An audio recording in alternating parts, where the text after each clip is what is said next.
Formula 1. The 2019 season is nearly upon us. The winter break has been long, it has been hard, but we're nearly back in action.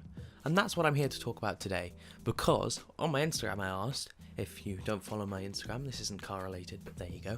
Literally millions of you asked me to make a Formula 1 special, so here we are. Welcome to, Amos doesn't really know much technical things about Formula 1, but he's talking about what colours they are today. Get in.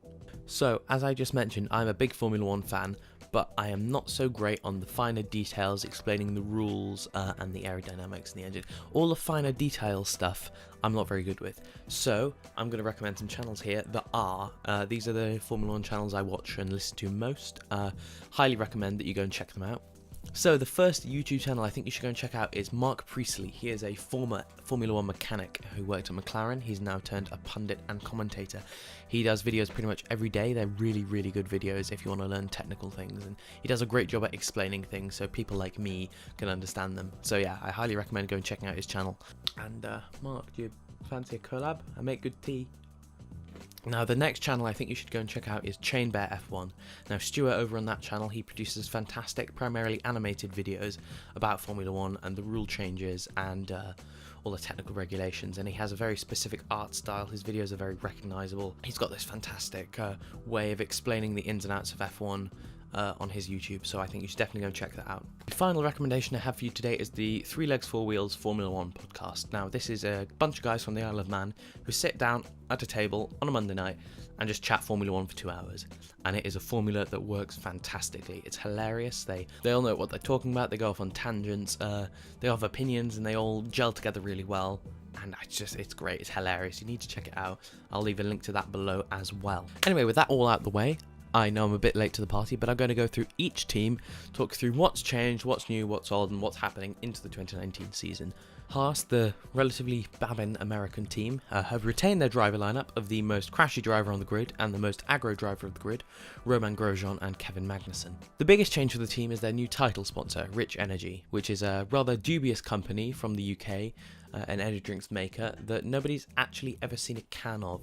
Yet they have enough money to title sponsor a Formula 1 team. Hey, Rich Energy, nobody buys drinks on Amazon. As the season got ever closer, CEO and big man William Story made claims about wanting to take Red Bull on and off the track. Sure. Haas were the first to reveal their new car. I watched the live stream on my phone in a lecture when I should have been working, which is truly, the full cinematic experience. They revealed it in a rather awkward live stream with only 2 camera angles, this one from the balcony where you couldn't really see the car, and this one where the drivers and everyone kept standing in the way of the car. The live stream also featured Gunther Steiner, Haas boss, looking rather confused, and William Story, Rich Energy boss, trying to puff his chest out as much as physically possible. There was a lot of hype, including me, about the livery when Rich Energy was announced, because the colours of Rich Energy, black and gold, are an iconic colours duo in Formula 1 through the JPS Lotus of the 70s and 80s. And what do we get?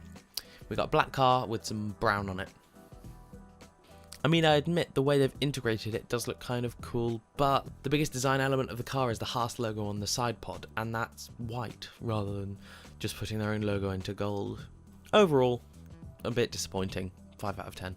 Next out the box was the totally not Red Bull's bitch boy testing team, Toro Rosso.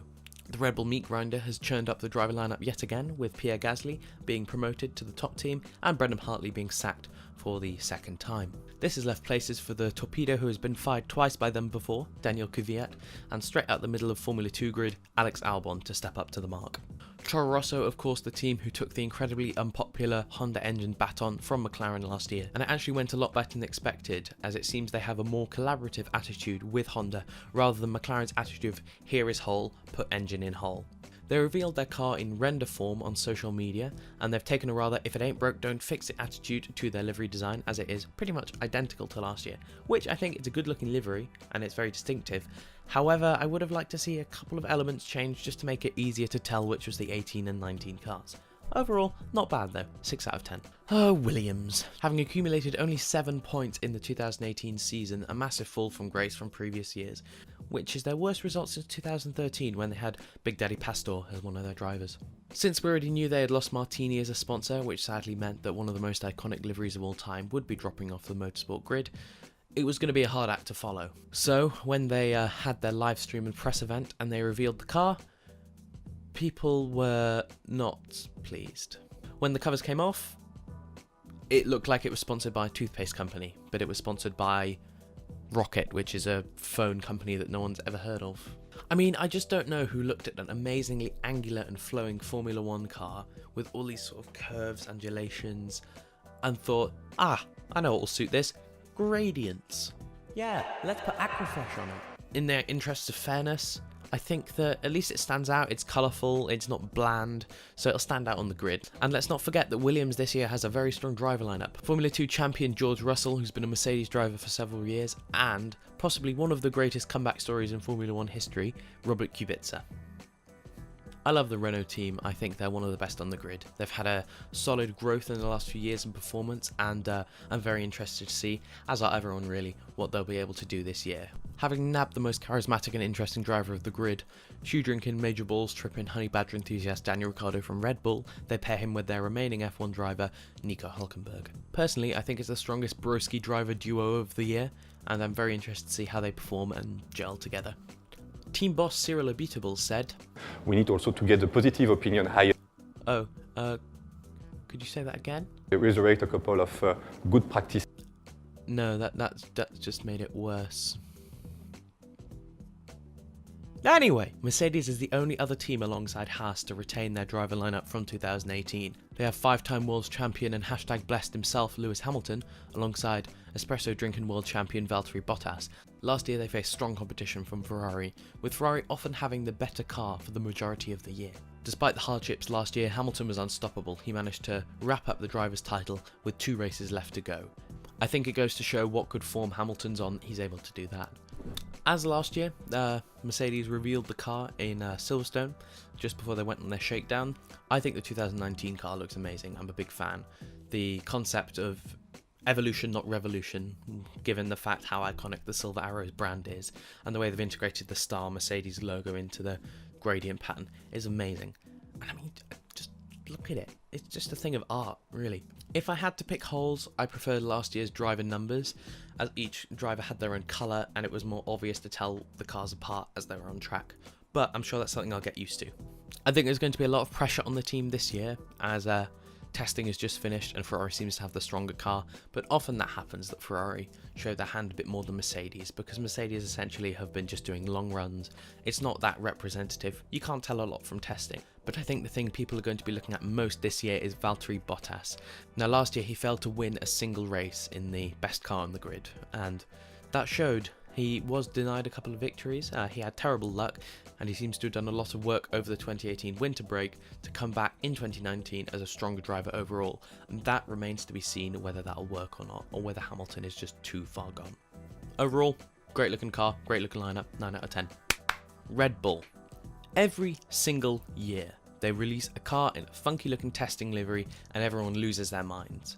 2015 was the Camo Bull, last year was this beautiful looking blue camo, can't remember what it was in 2016 anyway, and this year was no exception, and for 1 hour when the car's revealed, everyone on the internet loses their minds, and I was one of them, I will admit. When the car came out in its testing livery, I was amazed. I thought it looked fantastic and it was a big change for them. But that blissful hour when the car comes out and everyone forgets the fact that they do this every single year and it's a testing livery, it soon drove home the fact that this was one-off and they only used it in the shakedown. They didn't even bring it to testing. Lo and behold, when the car turned up in testing in Barcelona, it was just wearing a standard livery. Young Frenchman Pierre Gasly makes a jump up to the big boy team and shares a garage with retained driver and Red Bull golden boy in general, Max Verstappen. Now the big change for them this year is that they now run Honda engines rather than the Renault engines they have run previously. This is a big shift for the team and the way it delivers power and everything about it, and each engine has their own characteristics, so it's a big shift for them, but they seemed pretty sick of the Renault engine, so hopefully for them anything is an improvement. There are concerns performance and reliability will drop this year, as it's the first year with the new power unit. There's teething problems, there'll probably be teething problems, but you have to remember that their junior team, Toro Rosso, have been running the Honda engines for a year now, and have essentially been collecting data for them for a year, so almost definitely that'll end up as an advantage for them. But if there is a performance drop, it'll make for a tighter mid-grid battle, so I'm all for that. 7 out of 10, and I probably would give the last few years a 7 out of 10 because they're the same livery. Racing Point. For Christmas, I'm usually happy with a couple of little camera bits or car bits and some socks, and I really like socks. These ones have cars on. However, in the Stroll family up in Canada, Daddy buys young Lance a Formula 1 team. Not that I'm salty, of course. When Force India went into administration midway through last season, it was bought by Williams pay driver, well, one of Williams pay drivers, Lance Stroll's dad. Newly named Racing Point, which is a bit of a crap name, unveiled their car in Canada, which is of course the Stroll's home nation. And it was expected, despite not the big name change, there would be a big livery change for the new team, as it was very much as if they were reinventing themselves. And what did we get? We got last year's car with some more blue on it, and it just looked worse, to be honest. 6 out of 10. Oh, McLaren. They have a struggling Woking-based team hoping to work their way back up the grid, following a steady fall from grace over the last few years. Following the retirement of F1 legend Fernando Alonso, he has been replaced in the team by fellow hairy handsome Spaniard Carlos Sainz. In the other car, the last row of the grid squatter Stoffel Vandoorne has been let go, and he has been replaced by young British rookie Lando Norris. And of course, we know how well in 2007 it went when an experienced Spaniard went up against a young buck Brit. Again, watching the unveil in Electra when I should be working, I was very pleasantly surprised with the car. I think it looks fantastic, probably one of the best looking on the grid this year. The way they've integrated the orange and the blue works really well together, and I think the race suits look fantastic as well. Also, font is really funky. 9 out of 10. Ferrari. Ferrari's definitely going to be an interesting one this year, having had the better car for most of last year's season and still not managing to get the constructor or driver's title. They're hungry as ever to get those results. 4-time Formula 1 world champion and Gymkhana runner-up Sebastian Vettel is joined this year by young Monegasque driver Charles Leclerc. Now Leclerc has shown a lot of promise. It is only his second year in Formula 1 and he's already in a Ferrari seat, which is genuinely impressive, but the ever defensive and championship lusting Sebastian Vettel will be no easy teammate to overcome. Especially given Ferrari's habit of team orders, Leclerc could be made to give way to Sebastian through most of the season, which would certainly be a shame, but that seems to be how Ferrari does stuff. When the car was launched, it shocked the world by being the first Ferrari F1 car, I think, to be in a matte paint finish. They claim this is to save a few hundred grams of clear coat lacquer, but I'd take that with a pinch of salt if I was you. Additionally, the car has a lot of matte black accents and sponsor logos, including the controversial sponsor Mission Winnow. There's been speculation about them changing the Mission Winnow logo to matte black to avoid potential legal action due to its similarities to the Marlboro cigarette brand. Tobacco sponsorship is of course banned, however, Marlboro's parent company have still been paying Ferrari indirectly ever since. Make of that what you will. And finally, Sauber. No, Alfa Romeo. The newly renamed Swiss team have a whole new driver lineup for 2019. They have Kimi fucking Räikkönen. back to the team where he started out his career in 2001, since he got kicked out of Ferrari to make room for Charles. He is joined by young Italian long hair and long name enthusiast Antonio Giovinazzi. The car was spotted a few days prior to its release on the Fiorano test track, which is Ferrari's test track in Italy. It was sporting a radically different looking front wing and a interesting looking testing paint job, which a lot of people wish they'd kept on. I personally think that, compare it to the 2018 car, it's not quite as cool. As luck would have it, when Sauber rocked up to testing, they had brought a new livery, and it just looks stunning. It had refined on last year's, and it's just the integration of the red and the logo.